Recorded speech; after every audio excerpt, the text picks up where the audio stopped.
They laughed when I walked away, but cried when I became their landlady. I'm Arti, 32, from Lucknow.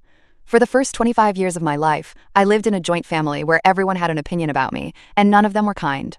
My uncle's wife, my cousins, even the distant relatives staying in the same ancestral house, they all treated me like free labor.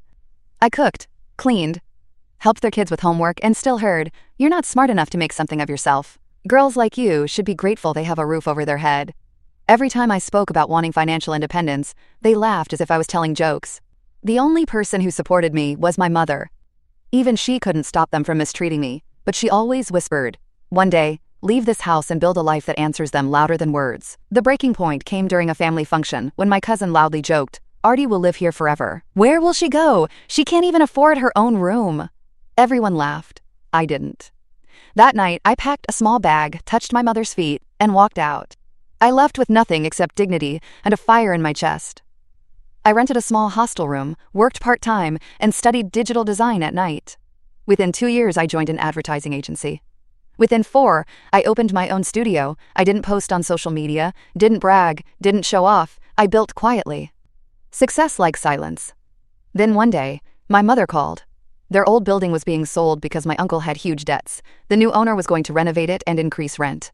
I said only one sentence: "Send me the number of the owner." 3 months later, I walked into that house again, not as the girl they mocked, but as one of the buyers.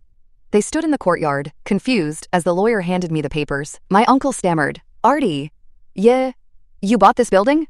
I smiled, "Yes, so from next month, all rental agreements go through me." They went pale.